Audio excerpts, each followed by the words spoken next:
शुक्लाम्बरधरम् विष्णुम् शशिवर्णम् चतुर्भुजम् प्रसन्नवदनम् ध्यायेत् सर्वविघ्नोपशान्तये व्यासम् वसिष्ठनप्तारम् शक्तेः स्तोत्रमकल्मषम् पराशरात्मजम् वन्दे शुकतातम् तपोनिधिम् व्यासाय विष्णुरूपाय व्यासरूपाय विष्णवे नमो वै ब्रह्मनिधये वासिष्ठाय नमो नमः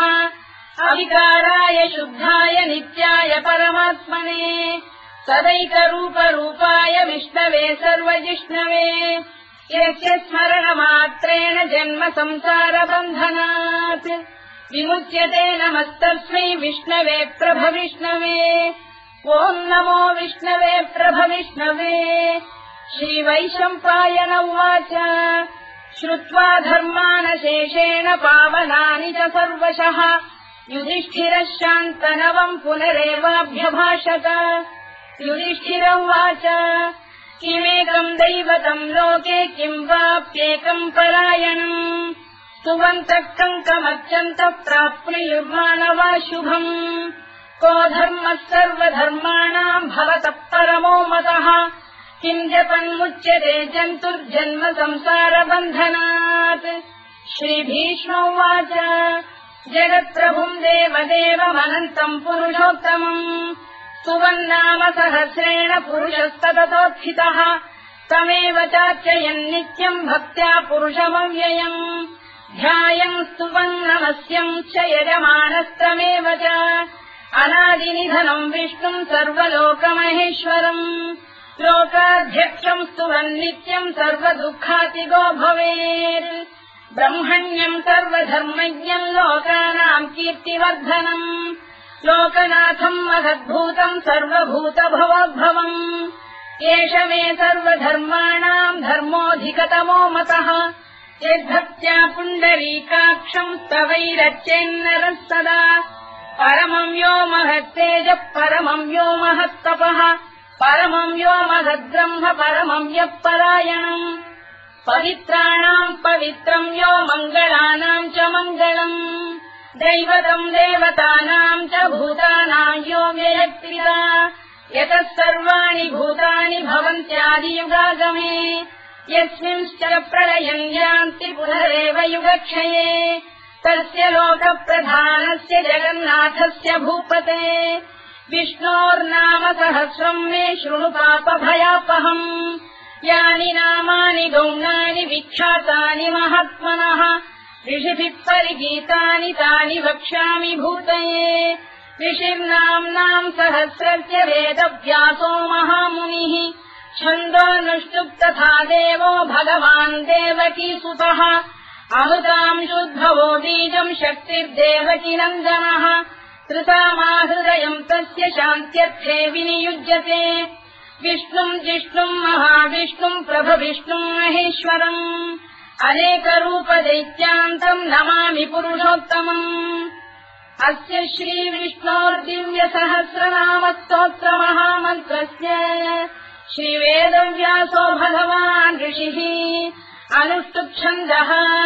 श्रीमहाविष्णुः परमात्मा श्रीमन्नारायणो देवता अमृतांशोद्भवो भानुरिति बीजम् देवकीनन्दन श्रेष्ठेति शक्तिः उद्भवः क्षोभणो देव इति परमो मन्त्रः धर इत्यस्त्रम् रथाङ्गपाणिरक्षोभ्य इति नेत्रम् त्रिसामासामजः सामेति कवचम् आनन्दम् परब्रह्मेति योनिः ऋतुः सुदर्शनकाल इति दिग्बन्धः श्रीविश्वरूप इति ध्यानम् श्रीमहाविष्णुप्रीत्यर्थे सहस्रनाम जपे विनियोगः ध्यानम् श्रीयोगम् तत्प्रदेशे शुचिमणिविलसत्सैकते मौक्तिकानाम् मालाक्लुप्तासनस्थ स्फटिकमणिनिभैर्मौक्तिकैर्मण्डिताङ्गः शुभ्रैरभ्रैररभ्रैरुपरि विरचितैर्मुक्तपीयूषवर्षैः आनन्दीनः पुनीयादरिनलिन गदा शङ्खपाणिर्मुकुन्दः भूः पादौ यस्य नाभिर्विहरसुरनिलश्चन्द्रसूर्यौ च नेत्रे कर्णावाशा शिरोद्यौर्मुखमपि दहनो यस्य वास्तेयमब्धिः अन्तस्थम् यस्य विश्वम् सुरनरखगो भोगि गन्धर्व दैत्यैः चित्रम् रम्यते तम् त्रिभुवन वपुषम् विष्णुमीशम् नमामि। ॐ नमो भगवते वासुदेवाय। शान्ताकारम् भुजगशयनम् पद्मनाभम् सुरेशम् विश्वाधारम् गगनसदृशम् मेघवर्णम् शुभाङ्गम् लक्ष्मीकान्तम् कमलनयनम् योगिधृध्यानगम्यम् वन्दे विष्णुम् भवभयहरम् सर्वलोकैकनाथम्। मेघश्यामम् पीतकौशेयवासम् श्रीवत्साङ्कम् कौस्तुभोद्भासिताङ्गम् पुण्योपेतम् पुण्डरीकायताक्षम् विष्णुम् वन्दे सर्वलोकैकनाथम्। नमः समस्तभूतानामादिभूताय भूभृते अनेकरूपरूपाय विष्णवे प्रभविष्णवे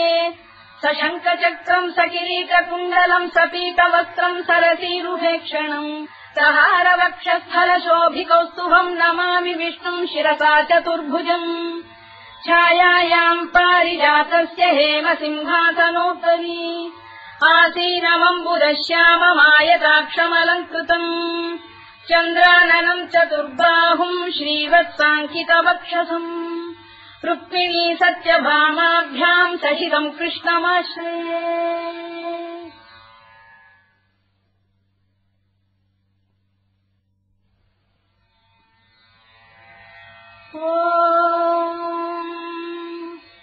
विश्वम् विष्णुर्वषत्कारो भूतभव्य भवत्प्रभुः भूतभृद्भावो भूतात्मा भूतभावनः भूतात्मा परमात्मा च मुक्तानाम् परमागतिः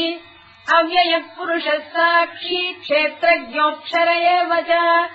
योगो योगविदाम् नेता प्रधानपुरुषेश्वरः नारसिंहवपुः श्रीमान् केशवः पुरुषोत्तमः सर्वः शर्वः शिवस्थाणुर्भूतादिर्निधिरव्ययः सम्भवो भावनो भर्ता प्रभवः प्रभुरीश्वरः स्वयम्भूः शम्भुरादित्यः पुष्कराक्षो महास्वनः अनादिनिधनो धाता विधाता धातुरुत्तमः अप्रमेयो ऋषिकेशः पद्मनाभोऽमरप्रभुः विश्वकर्मा मनुस्पष्टास्थविष्ठस्थविरो ध्रुवः अग्राह्यः शाश्वतः कृष्णो लोहिताक्षप्रदर्दनः प्रभूतस्त्रिककुब्धाम पवित्रम् मङ्गलम् परम् ईशानप्राणदप्राणो ज्येष्ठः श्रेष्ठः प्रजापतिः हिरण्यगर्भो भूगर्भो माधवो मधुसूदनः ईश्वरो विक्रमी धन्वी मेधावी विक्रमक्रमः अनुत्तमो दुराधर्ष कृतज्ञः कृतिरात्मवान् सुरेशः शरणम् शर्म विश्वरेता प्रजाभवः अधः संवत्सरो व्यालप्रत्ययः सर्वदर्शनः अजः सर्वेश्वरः सिद्धः सिद्धिः सर्वादिरच्युतः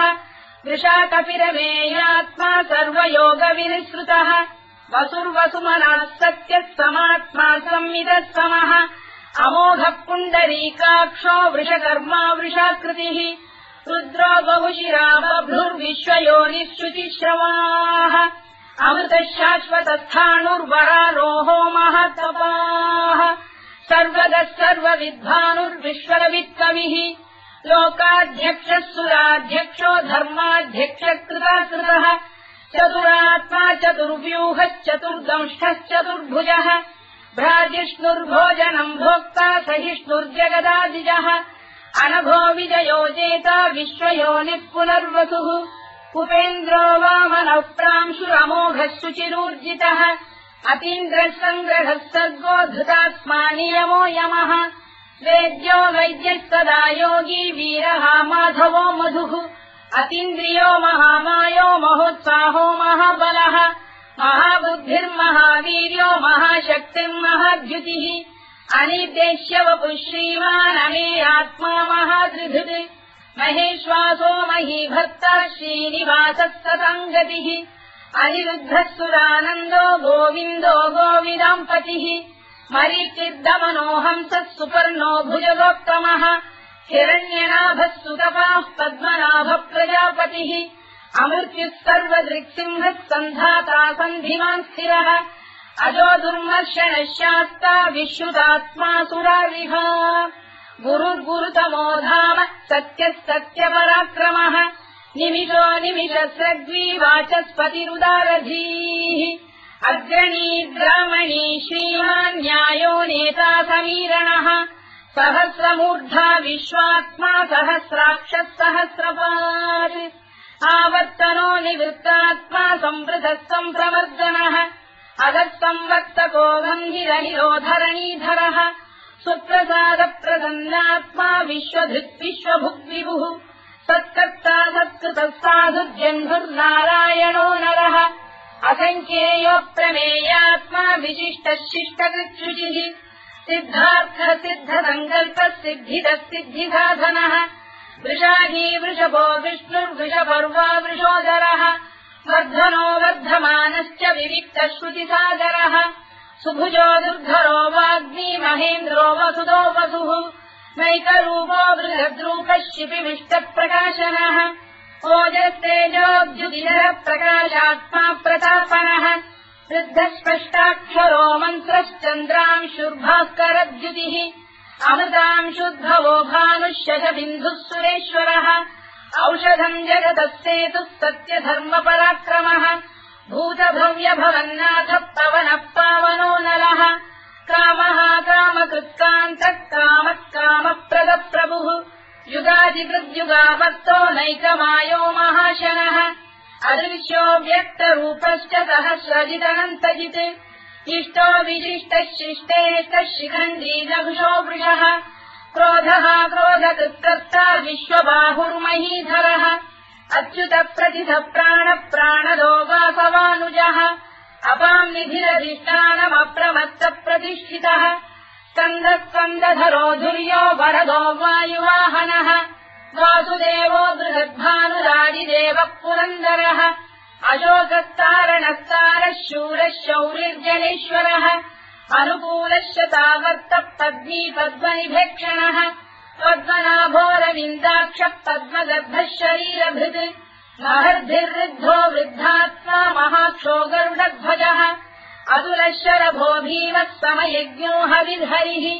सर्वलक्षणलक्षण्यो लक्ष्मीवान् समितिञ्जयः विक्षरो रोहितो मार्गो हेतुर्दामोदरः सहः महीधरो महाभागो वेगवानमिदाशनः उद्भवः क्षोभणो देवः श्रीगर्भः परमेश्वरः करणम् कारणम् कर्ता विकर्ता गहनो गुहः व्यवसायो व्यवस्थानः संस्थानस्थानदो ध्रुवः परधिः परमस्पष्टः तुष्टः पुष्टः शुभेक्षणः रामो विरामो विरतो मार्गो नेयो नयोनयः वीरः शक्तिमताम् श्रेष्ठो धर्मो धर्मविदुत्तमः वैकुण्ठः पुरुषः प्राणः प्राणदः प्रणवपृतुः हिरण्यगर्भः शत्रुघ्नो व्याप्तो वायुरधोक्षजः ऋतुः सुदर्शनः कालः परमेष्ठी परिग्रहः उग्रः संवत्सरो दक्षो विश्रामो विश्वदक्षिणः विस्तारस्थावरस्थाणुः प्रमाणम् बीजमव्ययम् अर्थोऽनर्थो महाकोशो महाभोगो महाधनः अनिर्विण्णस्थविष्ठो भूर्धर्मयूपो महामखः नक्षत्रनेमिर्नक्षत्री क्षमः क्षामः समीहनः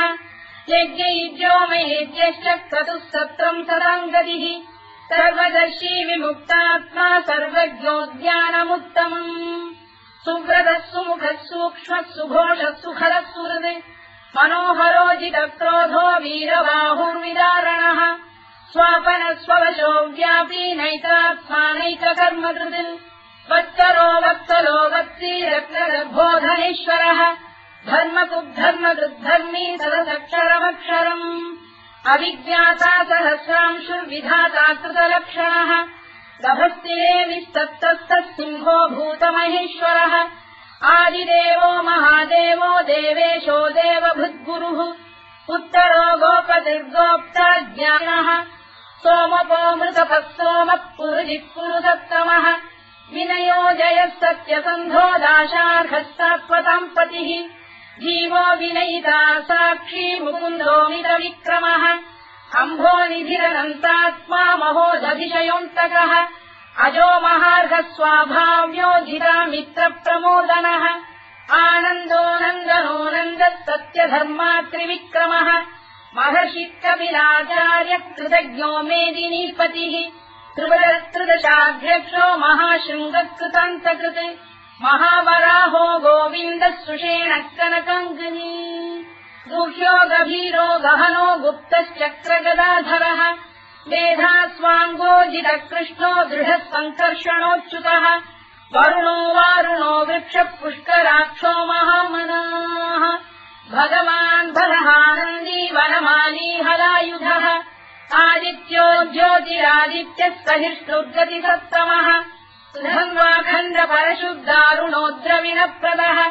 दिवस्कृत् सर्वदृत्यासो वाचस्पतिरयो निजः कृतामासामगस्साम निर्वाणम् भेषजम् भिषज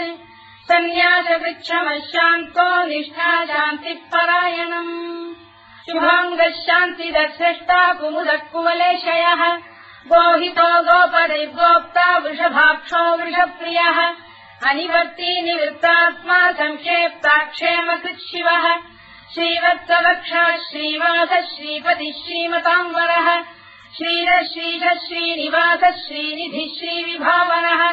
श्रीधर श्रीकर श्रेयः श्रीमान् लोकत्रयाश्रयः स्वक्षस्वङ्गः शतानन्दो नन्दिर्ज्योतिर्गणेश्वरः विदितात्मा विधेयात्मा तत्कीर्तिच्छिन्न संशयः उदीर्णः सर्वतश्चक्षुरनीशः शाश्वतस्थिरः भूषयो भूषणो भूतिर्विशोकः शोकनाशनः अर्चिष्मानर्चितः कुम्भो विशुद्धात्मा विशोधनः अनिरुद्धो प्रतिरथ प्रद्युम्नो मितविक्रमः कालनेमिनिहा वीरः शौरिः शूरजनेश्वरः त्रिलोकात्मा त्रिलोकेशः केशवः केशिहा हरिः कामदेवः कामपालः कामी कान्तकृतागमः अनिर्देश्य वपुर्विष्णुर्वीरोऽनन्तो धनञ्जयः ब्रह्मण्यो ब्रह्मकृद्ब्रह्मा ब्रह्म ब्रह्मनिवर्धनः ब्रह्मविद्ब्राह्मणो ब्रह्मी ब्रह्मज्ञो ब्राह्मणप्रियः महाक्रमो महाकर्मा महातेजा महोरगः महाक्रतुर्महायज्वा महायज्ञो महाहविः स्तव्यस्तव प्रियस्तोत्रम् स्तुतिस्तोतारणप्रियः पूर्णः पूरयिता पुण्यः पुण्यकीर्तिरनामयः मनोजवस्तीर्थकरो वसुरेता वसुप्रदः वसुप्रदो वासुदेवो वसुर्वसुमनाहविः सद्गतिः सत्कृतिः सत्ता सद्भूतिः सत्परायणः शूरसेनो यदुश्रेष्ठः सन्निवासः सुयामुनः भूतावासो वासुदेवः सर्वासु निलयो नलः दत्तः दत्पदो दृप्तो दुर्धरोऽथापराजितः विश्वमूर्तिर्महामूर्तिर्दीप्तमूर्तिरमूर्तिमान् अनेकमूर्तिरव्यक्तः शतमूर्तिः शताननः एकोनैकः सवक्तकिम् यत्तत्पदमनुत्तमम् लोकबन्धुर्लोकनाथो माधवो भक्तवत्सलः सुवर्णवर्णो हेमाङ्गो वराङ्गश्चन्दनाङ्गदी वीरः विषमः शून्यो घृता क्षीरजरश्चरः अमानी मानदो मान्यो लोकस्वामी त्रिलोकधृत् सुमेधा मेधजो धन्यः सत्यमेधाधराधरः तेजो वृषोऽद्युतिधरः सर्वशस्त्रभृताम्बरः प्रग्रहो निग्रहो व्यग्रो नैकशृङ्गो गदाग्रजः चतुर्मूर्तिश्चतुर्बाहुश्चतुर्व्यूहश्चतुर्गतिः चतुरात्मा चतुर्भावश्चतुर्वेदविदेकपात् समावर्तो निवृत्तात्मा दुर्जयो दुरतिक्रमः दुर्लभो दुर्गमो दुर्गो दुरावासो दुरारिः शुभाङ्गो लोकतारङ्गः सुतन्तु वर्धनः इन्द्रकर्मा महाकर्मा कृतकर्मा कृतागमः उद्भवः सुन्दरः सुन्दो रक्तनाभः सुलोचनः अल्पो वाजसनः शृङ्गी जयन्तः सर्वविद्ययी सुवर्णबिन्दुरक्षोभ्यः सर्ववागीश्वरेश्वरः महाह्रदो महागर्तो महाभूतो महानिधिः कुमुदकुन्दरकुन्दः पर्जन्यः पावनो निलः अमृताशोऽमृतवपुः सर्वज्ञः सर्वतोमुखः सुलभः सुव्रतः सिद्धः शत्रुजिच्छत्रुतापनः न्यग्रोधोदुम्बरोश्चक्षाणूरान्ध्रैषूदनः सहस्रार्चिः सप्तजिह्वः सप्तैधा सप्तवाहनः अमूर्तिरनघोचिन्त्यो भयगृद्भयनाशनः अणुबृहत्कृशस्थूलो गुणभृन्निर्गुणो महान् अधृतस्वधृतस्वास्य प्राग्वंशो वंशवर्धनः भारभृत्कथितो योगी योगीशः सर्वकामदः आश्रमश्रवणः क्षामः सुपर्णो वायुवाहनः धनुर्धरो धनुर्वेदो दण्डो दमयिता दमः अपराजितः सर्वसहो नियन्ता नियमो यमः सत्त्ववान् सात्विकः सत्यः सत्यधर्मपरायणः अभिप्रायप्रियार्होः प्रियकृत्प्रीतिवर्धनः विधायतगतिर्ज्योतिः सुरुचित्कुतभुक्तिभुः रविर्विरोचनः सूर्यः कवितारनिलोचनः अनन्तो हुतबुद्भोक्ता सुखदो नैकजोऽग्रजः अनिर्विण्णः सदामर्षी लोकाधिष्ठानमद्भुतः सनातनतमः कपिलः कपिरव्ययः स्वस्तिदः स्वस्तिकृत् स्वस्ति स्वस्तिभुक् स्वस्ति दक्षिणः अरोग्रः कुण्डली चक्री विक्रम्यूर्जितशासनः शब्दातिकः शब्दसः शिशिरः शर्वरीकरः अक्रूरप्रेशलो दक्षो दक्षिणः क्षमिणाम्बरः विद्वत्तमो वीतभयः पुण्यश्रवणकीर्तनः उत्तारणो दुष्कृतिः पुण्यो दुःस्वप्ननाशनः वीरः रक्षणः सन्तो जीवनः पर्यवस्थितः अनन्तरूपोऽनन्तश्रीर्जितमन्युर्भयापहः चतुरश्रो गभीरात्मा विदिशो व्यादिशो दिशः अनाधिर्भूर्भुवो लक्ष्मी सुवीरो रुचिराङ्गदः जननो जनजन्मादिर्भीमो भीमपराक्रमः आधारनिलयो धाता पुष्पहासः प्रजागरः ऊर्ध्वरः सत्त्वथाचार प्राणः प्रणवप्रणः प्रमाणम् प्राणनिलय प्राणभृत्प्राणजीवनः तत्त्वम् तत्त्वविदेकात्मा जन्ममृत्युजरातिगः भूर्भुवः स्वस्तरुस्तारः सविता प्रपितामहः यज्ञो यज्ञपतिर्यज्वा यज्ञाङ्गो यज्ञवाहनः यज्ञभृद्यज्ञकृद्यज्ञी यज्ञभुक्यज्ञसाधनः यज्ञान्तकृद्यज्ञगुह्यमन्नमन्नाद एव च आत्मयोनिः स्वयम् जातो वैखानः सामगायनः देवकीनन्दनः स्रष्टा क्षितीशः पापनाशनः शङ्खबृन्नन्दकी चक्रीशाङ्गधन्वा गदाधरः तथाङ्गपाणिरक्षोभ्यः सर्वप्रहरणायुधः सर्वप्रहरणायुधवोम् नम इति परमाली गरीशाङ्गी शङ्खी चक्री च नन्दकी श्रीमान्नारायणो विष्णुर्वासुदेवोऽभिरक्षतु वनमाली गरीशाङ्गी शङ्खी चक्री च नन्दकी श्रीमान्नारायणो विष्णुर्वासुदेवोऽभिरक्षतु वनमाली गरीशाङ्गी शङ्खी चक्री च नन्दकी श्रीमान्नारायणो विष्णुर्वासुदेवोऽभिरक्षतु इतीदम् कीर्तनीयस्य केशवस्य महात्मनः नाम्नाम् सहस्रम् दिव्यानामशेषेण प्रकीर्तितम् य इदम् शृणुयाम् नित्यम् यश्चापि परिकीर्तयेत् नाशुभम् प्राप्नुयात् किञ्चित् सोमुत्रेह च मानवः वेदान्तको ब्राह्मणस्य क्षत्रियो विजयी भवेत्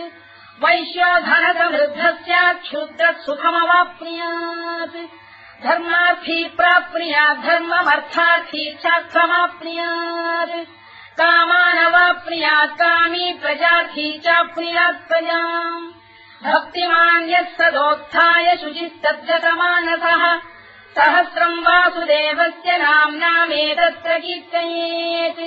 यशः प्राप्नोति विपुलम् याति प्राधान्यमेव च अचलाम् श्रियमाप्नोति श्रेयः प्राप्नोत्यनुत्तमम् न भयम् क्वचिदाप्नोति वीर्यम् तेजश्च विन्दति भवत्य रोगोद्युतिमान् बलरूपगुणान्वितः रोगात्तो मुच्यते रोगात् बद्धो मुच्येत बन्धनात् भयान्मुच्येत भीतस्तु मुच्येतापन्न आपदः दुर्गाण्यतितरस्याशु पुरुषः पुरुषोत्तमम् सुवन्नाम सहस्रेण नित्यम् भक्तिसमन्वितः वासुदेवाश्रयो मर्त्यो वासुदेवपरायणः सर्वपापविशुद्धात्मा याति ब्रह्म सनातनम् न वासुदेव भक्तानामशुभम् विद्यते क्वचित् जन्म मृत्युजरा व्याधि भयम् नैवोपजायते इमम् स्तवमधीयान श्रद्धा भक्ति समन्वितः युज्येतात्मसुखक्षान्ति श्रीधृति स्मृति कीर्तिभिः न क्रोधो न च मात्सर्यम् न लोभो न शुभामतिः भवन्ति कृतपुण्यानाम् भक्तानाम् पुरुषोत्तमे द्यौस्तचन्द्रार्कनक्षत्राखम् दिशो भूर्महोदभिः वासुदेवस्य वीर्येण विधृतानि महात्मनः ससुरासुरगन्धर्वम् स यक्षोरगराक्षसम् जगत्वशे वत्ततेदम् कृष्णस्य सचराचरम् इन्द्रियाणि मनो बुद्धिः सत्त्वम् तेजो बलम् धृतिः वासुदेवात्मकान्याहुः क्षेत्रम् क्षेत्रज्ञ एव च सर्वागमानामाचार प्रथमम् परिकल्पते आचार प्रभवो धर्मो धर्मस्य प्रभुरच्युतः ऋषयपितरो देवा महाभूतानि धातवः जङ्गमा जङ्गमम् चेदम् जगन्नारायणोद्भवम् योगो ज्ञानम् तथा साङ्ख्यम् विद्या शिल्पादिकर्म च वेदाः शास्त्राणि विज्ञानमेतत् सर्वम् जनार्दनात् एको विष्णुर्महद्भूतम् पृथग्भूतान्यनेकशः त्रीन् लोकान् व्याप्य भूतात्मा भुङ्क्ते विश्वभुवव्ययः इमम् स्तवम् भगवतो विष्णो व्यासेन कीर्तितम् पठेद्य इच्छेत् पुरुषः श्रेयत् प्राप्तुम् सुखानि च विश्वेश्वरमजम् देवम् जगतः प्रभुमव्ययम् भजन्ति ये पुष्कराक्षम् न ते यान्ति पराभवम् ओन्नम इति अर्जुनोवाच पद्मपत्रविशालाक्ष पद्मनाभसुरोत्तम भक्तानामनुरक्तानाम् त्राता भव जनार्दन श्रीभगवानुवाच यो माम् नाम सहस्रेण स्तोतुमिच्छति पाण्डव सोऽहमेकेन श्लोकेन स्तुत एव न संशयोऽन्नम इति व्यासोवाच वासनाद्वासुदेवस्य वासितम् भुवनत्रयम् सर्वभूतनिवासोऽसि वासुदेव नमोऽस्तु ते वासुदेव नमोऽस्तु ओन्नम इति पार्वत्युवाच केनोपायेन लघुना विष्णोर्नाम सहस्रकम् पठ्यते पण्डितैर्नित्यम् श्रोतुमिच्छाम्यहम् प्रभो ईश्वरोवाच श्रीराम राम रामेति रमे रामे मनोरमे सहस्रनाम तत्तुल्यम् राम नाम वरानने श्रीराम राम रामेति रमे रामे मनोरमे सहस्रनाम तत्तुल्यम् राम नाम वरानने श्रीराम राम रामेति रमे रामे मनोरमे सहस्रनाम तत्तुल्यम् राम नाम वरानने राम नाम वराननमोन्नम इति ब्रह्मोवाच नमोऽस्त्वनन्ताय सहस्रमूर्तये सहस्रपादाक्षि शिरोरुबाहवे सहस्रनाम्ने पुरुषाय शाश्वते सहस्रकोटियुगधारिणे नमः सहस्रकोटियुगधारिणे नमोऽन्नम इति सञ्जय उवाच यत्र योगेश्वर कृष्णो यत्र पार्थो धनुर्धरः तत्र श्रीविजयो भूतिर्ध्रुवानीतिर्मतिर्मम श्रीभगवानुवाच अनन्याश्चिन्तयन्तो मां ये जनाः पर्युपासते तेषाम् नित्याभियुक्तानां योगक्षेमम् वहाम्यहम् परित्राणाय साधूनां विनाशाय च दुष्कृताम् धर्म संस्थापनार्थाय सम्भवामि युगे युगे आर्ता विषण्णाः शिथिलाश्च भीता घोरेषु च व्याधिषु वर्तमानाः संकीर्त्य नारायण शब्दमात्रम् विमुक्त दुःखाः सुखिनो भवन्तु कायेन वाचा मनसेन्द्रियैर्वा बुद्ध्यात्मना वा प्रकृते स्वभावात् करोमि यद्यत् सकलम् परस्मै नारायणायेति समर्पयामि।